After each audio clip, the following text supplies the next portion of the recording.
things Hey. in different meters. Charles Ives. We're gonna.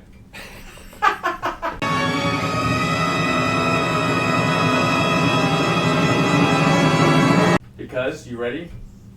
That would be Classical Rebellion. So today's August 3rd. And before we get started, That would be the 3rd of August the 3rd of August, 2019. on this side of the pond. And before we get too far into 4 pieces of music each that we think need more prestige, Underrated. in 1787, I think? Yeah, no. 1776 No, it burned down. 1776. That was the So it reopened. So La Scala reopened after the fire on August 3rd. And it reopened with a production by Salieri. Did it really? Yeah, of all composers. So we want to pay homage to La Scala and the tradition that is there, the Logianisti, is that what they're called? The people who are up in the galleries, the two stories of galleries at the top, the cheap seats. Boy, they let you know what they think. Oh, they do. Sometimes they get paid to let you know what they think. Oh yes, The clack, that's true. as it were. Click clack. Of click clack. Yeah. But yeah, it's a venerable institution. Mm-hmm. That's right. Yeah. They are the soccer hooligans of the opera world.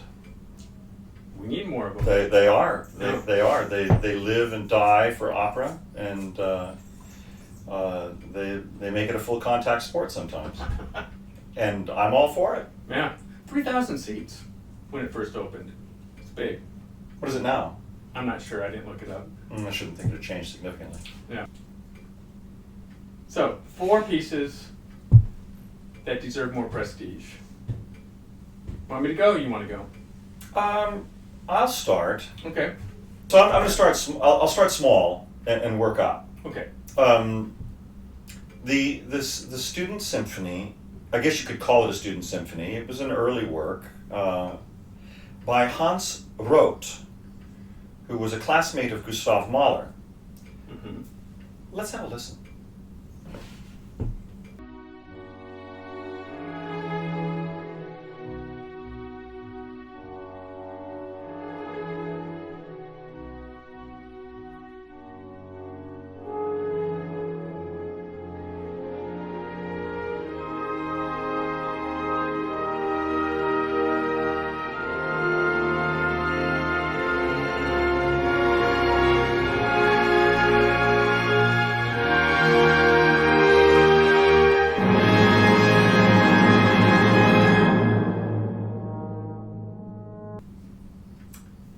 So I think you'll agree that has definite Mahlerian overtones. Yeah. The use of the trumpet in it, Mm-hmm. the sort of some of the chord changes that evoke the sort of primal innocence of nature, Mm-hmm. that springtime feeling to it Right. is definitely, some of those orchestral textures are definitely present in that symphony. And it's always struck me that if we hadn't had Mahler, and if he'd lived, we might have had a very different orchestral pantheon. I mean, Yeah. it might have been Roth over Mahler. It could have been. I So- like his first symphony more than I like Mahler's. Hmm. That's just personal taste. I'm not saying it has more musical merit. Right. I really don't know. And I'm not saying that Mahler stole from Roth. I think he must have seen the score or possibly heard the work, and he was probably influenced by it. Mhm. But he whatever the influence was, he made it his own and capitalized on it. Right. Obviously. Yeah. So It's interesting you mentioned the trumpet because their professor was Bruckner the trumpet, which is the nickname that Wagner gave Bruckner after Bruckner dedicated his 3rd symphony to Wagner. And Wagner heard it and called him Bruckner the trumpet. So that's my first. That would be my first selection. I mean, that and comes it's more to mind. prestige because it's not performed. It should be done more. Well, it's not a lengthy work. I think it's about 25 minutes No, or something. it's got some. No, it's longer than Is that. it longer than that? It's Yeah. been a long time since I listened to it, but Yeah. I remember being very impressed by it, and it should be done more. Mm-hmm. It's nothing I to be agree. ashamed of, even though it's a youthful work. It's definitely has a unique soundscape and is heralding the dawn of something that Mahler definitely lived in. Right. Yeah, he went to Brahms, Hans Roth did, and Brahms beat him up. Oh, Not really? physically, but verbally and musically. Because Brahms isn't really about new beginnings. No, Brahms is about new dimensions in Bach counterpoint. Yeah, yeah. And soon after, that is when Hans Roth committed suicide. And it's easy to maybe say Brahms pushed him over the edge. That would be really dramatic, but usually that kind of explanation is not the correct explanation. No, I mean it's impossible to tell without It is. doing an awful lot of after the fact biographical research. Right. Brahms, the killer. Brahms. The killer. Brahms is a fascinating guy. Brahms, B for bully. Yes.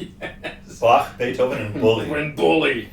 So I actually have done I got some notes here. Oh. My first selection is going to be a Requiem Mass from the classical music period. But it's not by Mozart. Plenty of prestige there. It's by, not Joseph Haydn, it's by Joseph's younger brother, Michael Haydn. The Haydn Requiem, if you like Mozart's Requiem, you will love Michael Haydn's Requiem, and it's complete. It's a phenomenal piece of music. When it was written 1772, so right in the heart. Have you sung it? I've not sung it. See, this is the thing. No one performs it. So that's why I think it needs more prestige. I think we might need to arrange Yeah, something. it's. I can't say it's in C minor. That was one of Mozart's favorite keys. You know, we got the great C minor Mass. Sorry, that was Beethoven's favorite key. Apologies. Yeah, but so number one for me is Michael Haydn, Requiem Mass. Give it a listen. In fact, let's take a listen.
Right? I'm right, aren't I?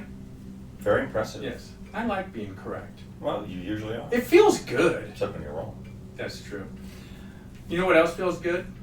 To admit when you're wrong with magnanimity. As You know, opposed, just, I was wrong. as a, And it feels so good. It's a position of superiority. I like that, magnanimity as opposed to ignominy. Yes, yes, yes. Well, since we're going in that direction, Mhm. I have a couple of other choices. But now that you mention it, Yes. I would say another pick of mine that would be something that is deserving of greater merit and attention than it gets is pretty much anything by Jan Dismas Zelenka. Zelenka. Zelenka. Well, I've always called him Okay. Zelenka. I've never heard it pronounced actually. I've only read the name. Right. I could be wrong. It could be Zelenka, but I think it's Zelenka. Zelenka was a court composer to the Cardinal Elector at Dresden, and most of his music remained in manuscript up until the early 20th century. They just never let it off the shelf. Sure. And it was never performed outside of the court because the elector was very jealous of it. And Zelenka was also Bach assigned pieces by Zelenka to his children as counterpoint examples. Okay. Zelenka was a So he's early Baroque. Is that, or is he late Renaissance? I think he's middle Baroque. Oh, middle. Okay. And he was a bass player, and so he had a great sense of foundational harmony, I guess. But his counterpoint is exhaustive and virtuosic. I have sung his lamentation. He wrote 3 lamentations of Jeremias, presumably for a tenebrae service. The first one is for baritone, there's one for tenor, and one for soprano. I've sung the baritone one, which is a remarkable piece. In fact, there's some video on Vimeo of me actually performing it with Ruben and the Bach. Let's have a listen. Let's have a listen. Okay.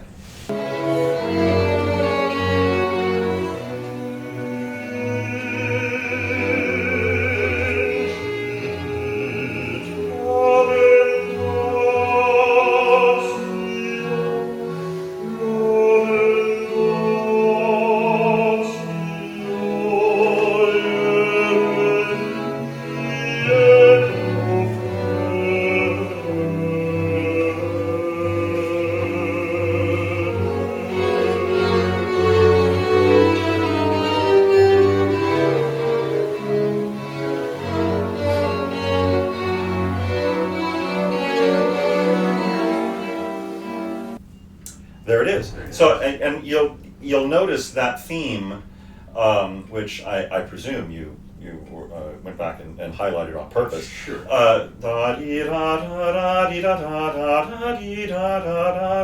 It's a very sort of Hebraic sounding theme. Yes. Okay. And of course we're in the book of Yeah. Jeremiah and the Lamentations, and it's just like a bit of somewhat uncharacteristic ethnicity thrown, like it's over a drone tone, and so we get like 3 or 4 bars of this Hebraic melody, very modal sounding, and which is unique for the Baroque period. They stick to pretty diatonic, harmony, and here we have something modal creeping in, but it's very fluid, expressive music, changes of tempo, changes of mood. So, I mean, the Lamentation of Jeremias is a personal favorite, but he wrote masses, he wrote operas, he wrote motets. There's a wealth of music by Zelenka, which any choral group would, or vocal soloist would do really well to explore. Yeah. He wrote quite a number of full choral masses, which, if you want to throw in a highlight from one of those too, I mean, it's good stuff. Jan Dismas Zelenka, highly recommendable composer. Very good. Underrated. Now, my next selection is not from an underrated composer, and by the way, it's warm today in San Diego, which yeah, it's not champagne today. No champagne. It's ice water. It's not Russian water either. It's not vodka. It would be something. No, it's definitely pure water. Mm-hmm. Oh yeah. Mm-hmm. Yes. You could say this isn't an under-prestigious piece either. But just because chamber music is, in my opinion, not as prestigious as it should be in general, I'm going with Dvorak's American Quartet. Very famous. I can't even remember. Oh, here we go. Let's play it.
recognize Oh it. yeah.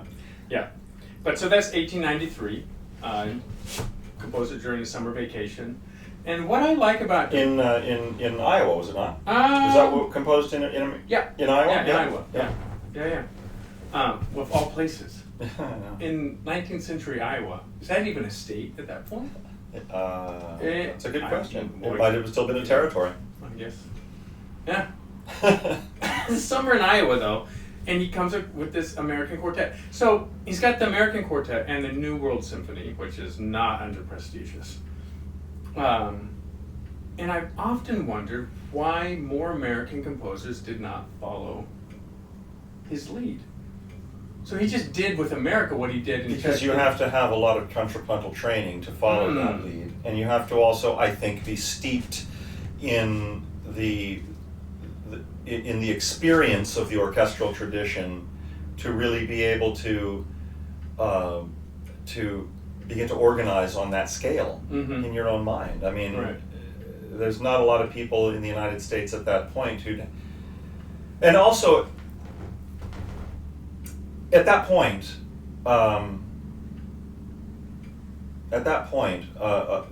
American classical music was not really looking to innovate. They were very much European Sure, looking. of course. They were still looking for an example Mm-hmm. from Europe, and things were changing. They were changing fast, and so they Yeah. were definitely not ahead of that curve. Right. So it's not surprising that Dvorak's work in that way couldn't really be capitalized on. Mm-hmm. But that way, if you're looking for an explanation from me, Right. that's what I would give. And that, I'll give an example of that in a minute too, but Sure. it's a piece that deserves more attention than it gets. Right. Yeah. But it's just something that so many composers of other nationalities have done so well, and that's incorporate the tunes that everybody knows into their symphonic works as the kernels. Which Tchaikovsky's Fourth is a great example with this little tune that every Russian child knows. Right, right. It's the row, row your boat, Yankee Doodle Dandy, song of Russia. And Dvorak tried to do that. He tried to use Negro and what he called Negro and Native American influences in his music. And he's, as far as I can tell, the only one who's done it successfully. Maybe you can count Gershwin. I don't know. If they're is more of a jazz influence, and so maybe in a roundabout way, but he's not directly trying to tap into the American sound. Right. We have to wait a long time for Copland. Well, which kind of becomes. I'll attach this reference to this piece, Mhm. but by way of what I was talking about, this could be considered a piece that doesn't get as much attention as it deserves, but for a different reason, which is Scott Joplin's opera Treemonisha. Mm. It is a naive work in some ways. In other ways, it's not. It's not. Joplin wasn't a great librettist. He wrote plenty of music, but he had a hard time fleshing out a full 3-act opera. So it's a little asymmetrical. The second act is much shorter than the first, but what as scholarship has on this piece has and historiography has panned out, little bits of tidbits of information have come to light. One of which is that it wasn't exactly ignored. It was entered and considered in the year that it was written and published for as late as 1917 for a major operatic award for new works. The winner was Charles Tomlinson Griffiths. He's an American composer of the New England School, but the reviewer for Etude, I think, in reviewing the concert, said Mr. Joplin has here written the first truly American opera. This is not an opera about knights and castles and kings and European mythology. This is Proto-Wagnerism. Proto-Wagnerism. This is an opera on an American subject, the first one we can identify, and this deserves recognition. It does. But there again, you see, it took somebody coming from outside to create the American Indian, as it were, sort of school in the middle, in the Midwest, to try, and people like Cadman and Horatio Parker and people like that were trying to cultivate this ethos after Dvorak did it. Right. So Yeah. anyway, Yeah. But there's so much in the American Quartet. I remember- It is real Oh, it's- strict pentatonic music. it's beautiful stuff, and the counterpoint is outstanding. I remember when I was at San Diego State a decade and a half ago. There was a string quartet, the Hyperion Quartet. If you guys are out there listening by any chance, great, props to you. There was a young quartet that was in residence for a year at San Diego State, a year or two, and I remember them playing the American Quartet, and they just bounced out of their seats doing it. They were absolutely fantastic, and I remember thinking, what wonderful music this is. It's wonderful It's music. spectacular. Yeah.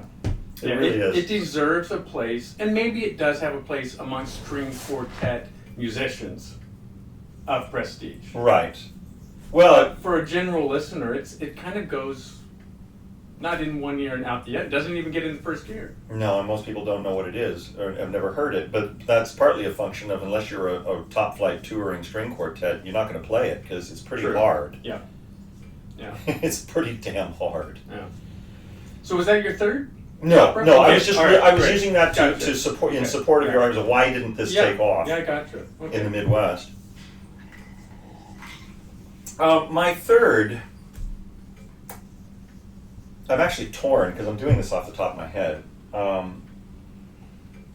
See, here's the problem with what we're doing, real quick, while you're thinking. What so I sent John, we're doing Saturday afternoon. Usually we're on Thursday night. But John had rehearsal. He's a working musician or something.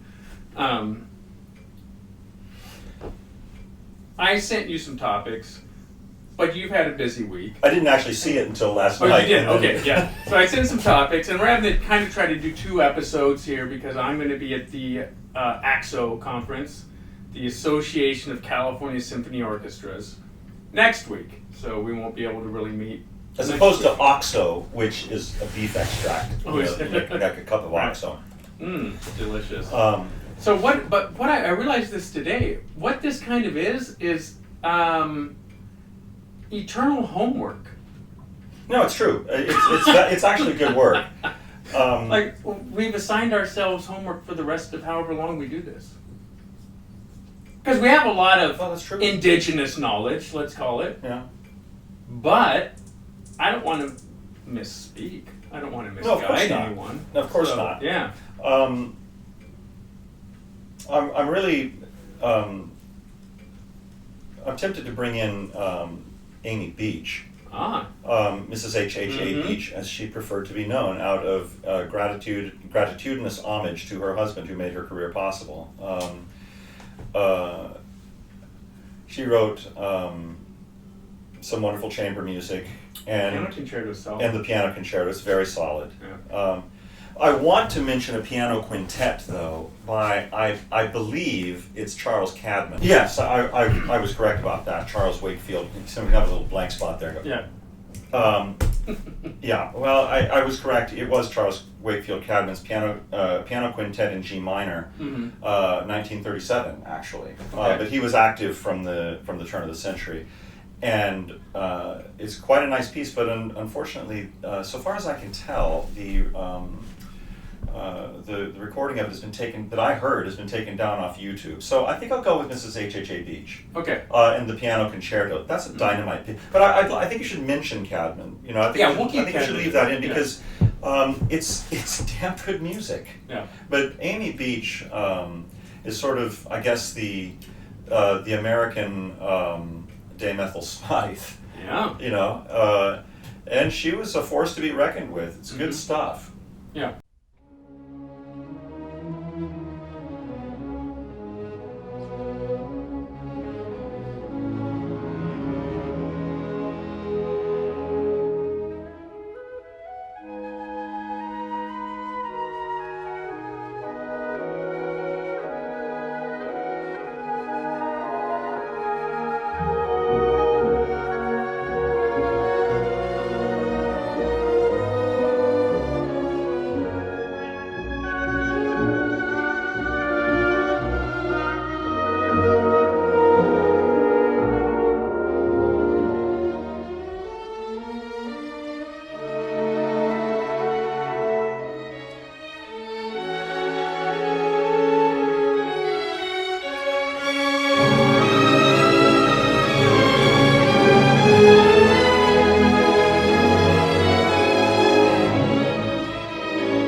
I think, and this is quite a statement. This is quite a statement. Get ready. Have a seat. Sit down. I think, as a concerto, I prefer to Chopin's piano concertos. Not the piano part of the concertos of Right. Chopin's, but as a concerto, as a whole, I find it more satisfying than Chopin's. I've never really been a huge fan of the Chopin piano concertos because, quite frankly, the orchestral parts are pretty bland. Exactly. I mean, he was a piano composer. Yeah. You He was supposed to be an opera composer. Yes. in Polish? Yes, he was supposed to write the great Polish opera. I'm not kidding. And then early on, he was I don't gonna doubt it. be- and then circumstances, politics, wars, travel, he ended up being Chopin. Hmm. Well, and he was excellent at being Chopin, Yeah. just as George Gershwin was excellent at being George Gershwin in the Yeah. eyes of Maurice Ravel. You're better off being a first-rate Gershwin than a second-rate Ravel. Yeah. No, I mean her orchestration is great. Yeah. It's rich, it's varied, it's dynamic. It's a lot of fun. And there's something that bothers me. Was it 2017? Let's check real quick. Either 2017, I think it was 2017, was her 150th. Yes, and nothing appeared. Not one God blessed thing appeared. There was no celebrate like Bernstein. Good Lord, they can't stop playing Leonard Bernstein in our orchestras. And you know what? I don't care anymore. I went to the thing with Dudamel up there at the Hollywood Bowl, the Bernstein Centenary concert, and I went to I think I heard 3 Bernstein Symphony or Bernstein Centennial recital concerts, and nobody played the Candide Overture. I'm That's sorry, funny. but it's Maybe the best thing he it's wrote. the best thing he wrote. It's just the Well, best and thing he Guardian Grove wrote. at the end. I love that too. Anyway, but the overture has more sparkle to it Yeah. than anything else he ever wrote. And Yeah. But we anyway, went. that was an injustice. We went balls deep with Bernstein. I And- always say, and nothing. Nothing for Mrs. Beach. I mean, Not a mention. I remember when you pointed that out to me. I didn't realize it myself. Yeah. And it was at the end of the season, and it's like, that's just wrong. It's wrong. But this again gets back to programming for symphonies as opposed to and here's, opera companies that it's a question of what they think they have to be able to sell. But And here's the thing that they could have capitalized on. And I don't want to get political. This is, I believe, cultural, not political. But if they had done their 150, Amy Beach, it would have coincided almost exactly with the hashtag Me Too movement. nah, And they would have looked like culturally relevant organizations. But were they? No, they weren't. they weren't. They It's failed. stunning to me. They failed signally. Really, I mean that's an absolute failure. Yeah, because it wasn't too long after that the whole Harvey Weinstein Right, put the thing kibosh happened. on that. Yeah. But I mean, they missed a golden opportunity, and an injustice was done to a very worthwhile American composer. Yeah. Yeah, I'm in agreement. All right, number 4 for you. Number 4 for me. Symphony Number 2 by, there's a couple Symphony Number 2s actually that could use a little more prestige. I know, but I saw your notes. But, including when we heard this last season, Vaughan Williams, Symphony Number 2 could use some more prestige. The London Symphony. Yeah. Yeah, that's dynamite. We'd heard, it was fantastic, wasn't it? It was one of the And best St. things I've ever heard. Yeah. But that's not the number 2 I'm talking of. The number 2 of which I speak is Borodin's Symphony Number 2. One of my favorites. Let's take a listen to just the opening bars.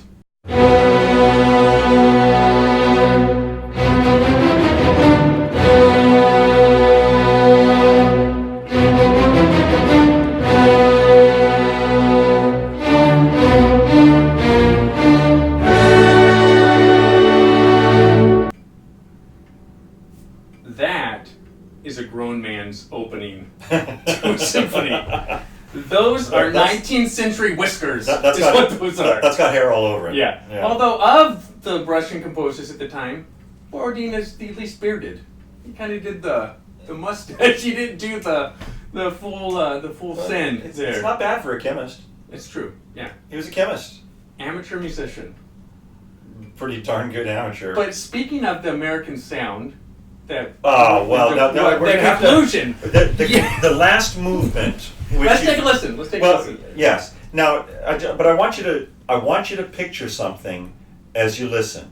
I want you to think about the Magnificent Seven.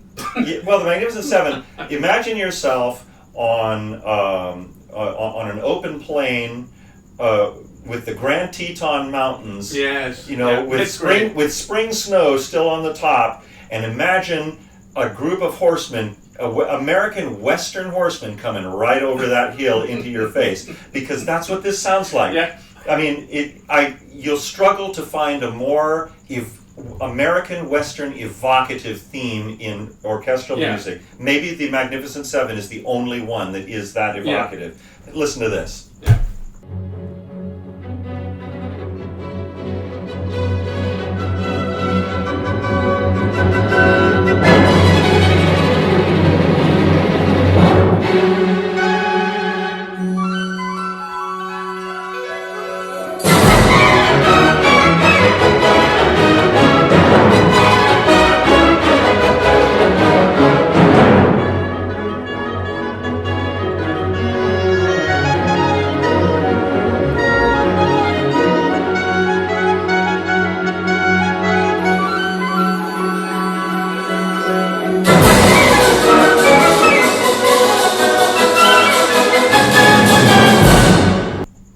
What do you think about that? Am I right or what? Yeah, you are. I mean, maybe Yeah. it's. But you know, Borodin wrote Steps to Central Asia. Is that right? Yeah, he did. Yeah, okay, Maybe, so maybe maybe horsemen this is- are horsemen wherever you find them, Yeah. with the Grand Tetons or in Mongolia, but Yeah. that's American, buddy. It.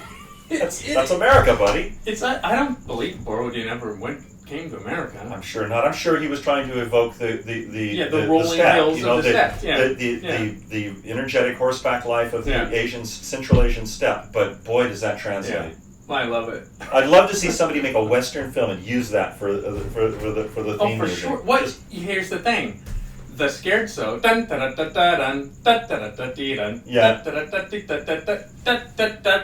I'm gesticulating That's very as good. in Kismet. Oh, You well, just yes. I mean, gesticulate. So the number two is in popular culture in the musical Kismet. sure. Howard Keel. Well, all of the themes in Kismet are They're Borodin. Borodin. You know, Yeah. it's closest pages in a book. Yeah. Or no, and This Is My Beloved. Sorry, and This Is My Yeah. Beloved. Which is a genius. Yeah. But I mean, it just Stranger in goes to show. Paradise is Steps of Central Asia. Yeah. You know, that's one of my guilty pleasures. I was thinking about that the other Kismet? day. No. No. In the Steppes of Central Asia. Ah. I mean, it's such a simple piece, but it is so atmospheric.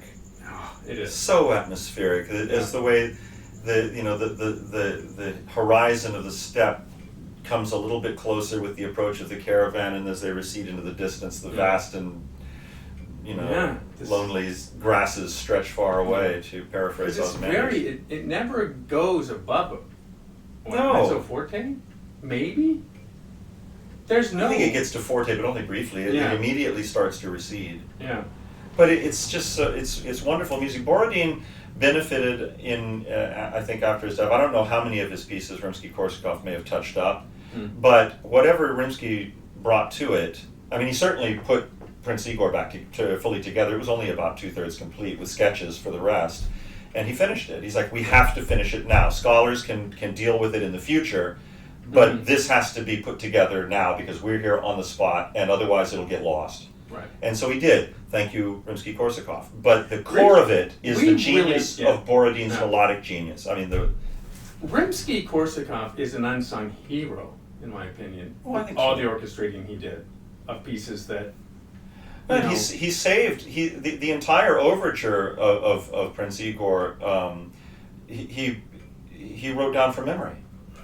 He'd heard it.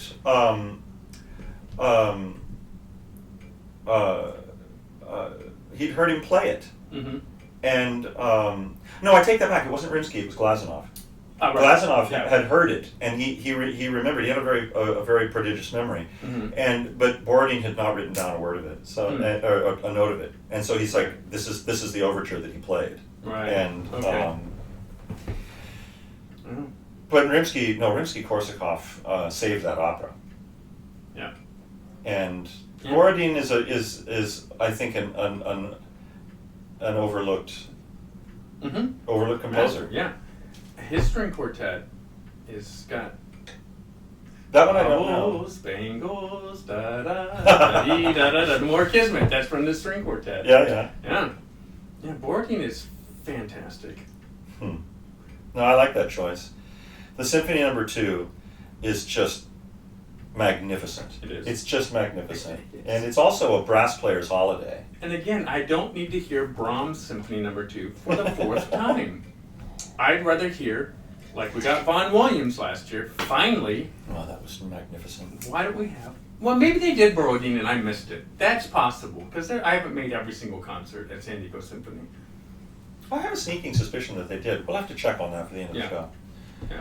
But I could hear it again. Oh, I would always hear it again. Yeah. If you've never listened to it, listen to it. Okay, so my fifth choice is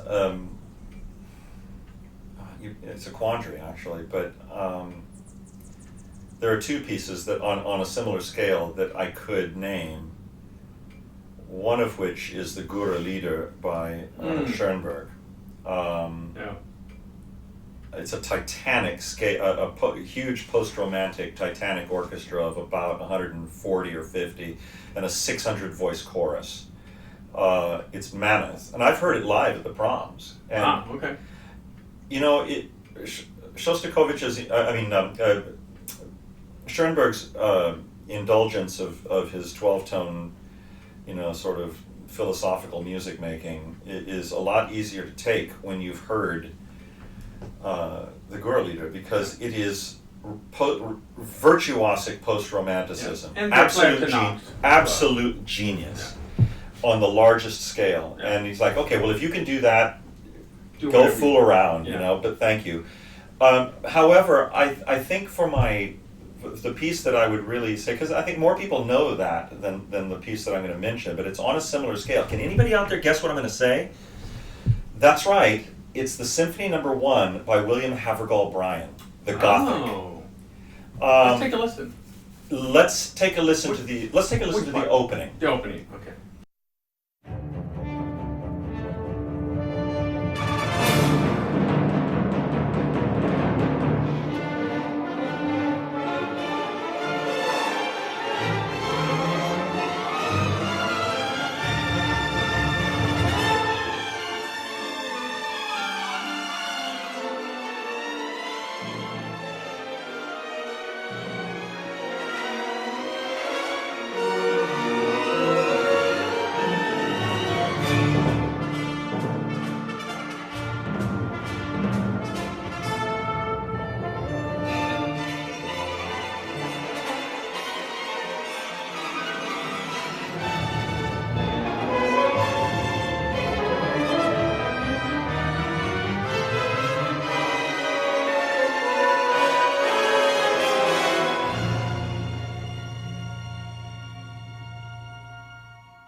So it starts out very vigorously, and then it's tempting to say it breaks down.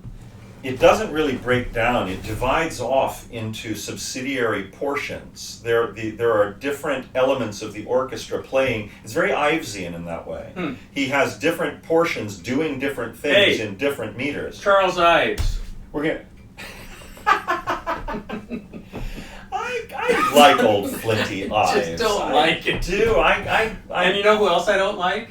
I like a man. People who worship Ives. No, but Oh my I god. like a man who can go across the snowy fields to his neighbor's house to hear the Boston Symphony on the radio, Yeah. premiere one of his Okay. symphonies, listen to the radio like this, not say a word, And then sell an insurance policy. At the end, say, and get up and leave, Yeah. and go home.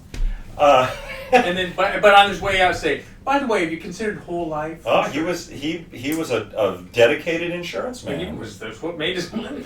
But back Anyway, to yes, back to that's- Havergal sorry. Bryan. William Havergal Bryan had an epic life from 1876 to 1974, and he was definitely a part of the Edwardian critical establishment, as well as writing music with his own peculiar cadential stamp on it, some of his own peculiar chordal mannerisms. Mhm. He was a unique composer, but he wrote an opera, he wrote overtures, he wrote concert overtures, and he wrote a lot of reviews. He was a respected reviewer.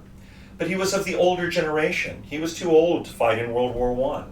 And the world that he was promoting went up in flames in World War I. And so following Sure the did. war, he turned to orchestral composition, and he felt a need to summarize and to basically memorialize his generation. And so the Symphony Number 1 is even larger than, takes larger forces even than the Gurrelieder. It's an orchestra of almost 200.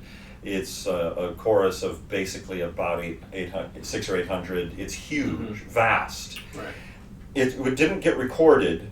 Everybody looked at it and nobody could think. Well, Adrian Bolt performed it in the Proms once in the early 1960s, and that was its only public airing until it got recorded under the auspices of the Rex Foundation, which was organized by Phil Lesh of the Grateful Dead, to record an underknown orchestral works. And this was the first thing they recorded. And with the Bratislava Philharmonic, I went to Eastern Europe after the wall came down. They arranged for this, or actually I think it was just before the wall came down, but Glasnost had happened. And so You know who was from Bratislava? The Two Wild and Crazy Guys. we are too wild and the crazy guys. Next time, I try 5 of them. Anyway, they got it recorded, and it's been recorded several times and performed at the Proms now. And it is more than the sum of its parts. If you listen to the end, It's a because lot of parts. the second half is a vast Te Deum, Ah. the Ambrosian hymn. And he was proclaiming his faith in the shattered world that he knew he was never going to see again, Right. but that he still felt had something to offer to the future. And it's a staggering work, and it's very, very deeply touching if you give it give it time and listen to the end and just give the composer his head, as it were, and let him have his say. It's well worth the effort. Okay. It's very deeply touching when you put it in its historical context. Now, he went on to write, 25 other symphonies, some of which by the end were 10 minutes long. And they're very modern, very avant-garde. But if you can put together something like the Gothic, more power to you, buddy. Yeah. Yeah. So that was your 4th. That's that was my 4th? Yeah, I thought it was and my we're only fifth. doing 4. Okay, Yeah. well then that's my 4th. Yeah. And then my 4th kind of fits right in there because it's Edward Elgar's Allegro and Introduction for Strings.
Nothing excessively complex about that, but what a Oh wonderful my piece. gosh, it's so much fun.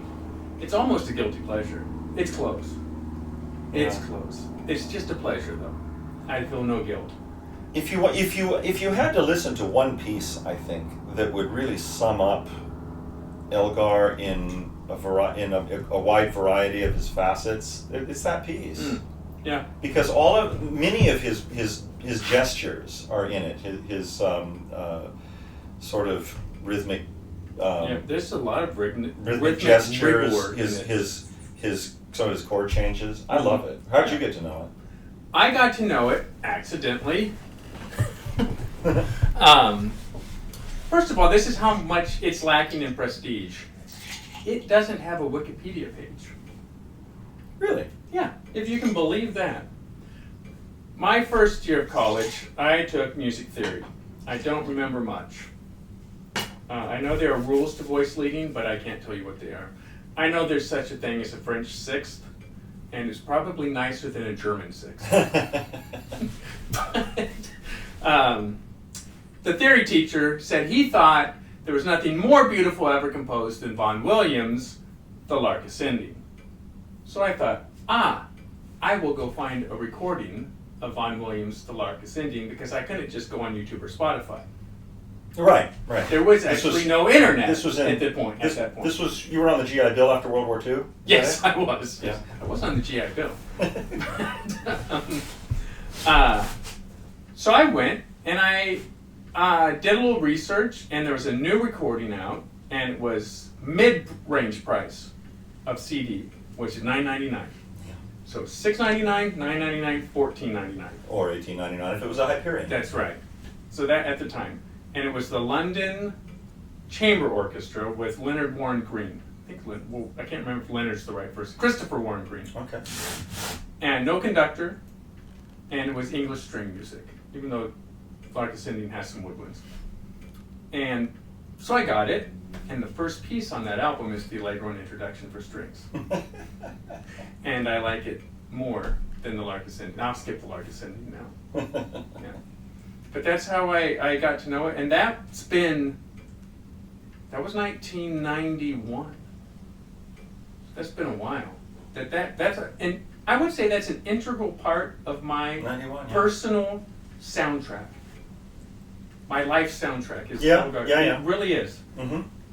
I've listened to it at least, I don't know, 5-10 times a year, not more.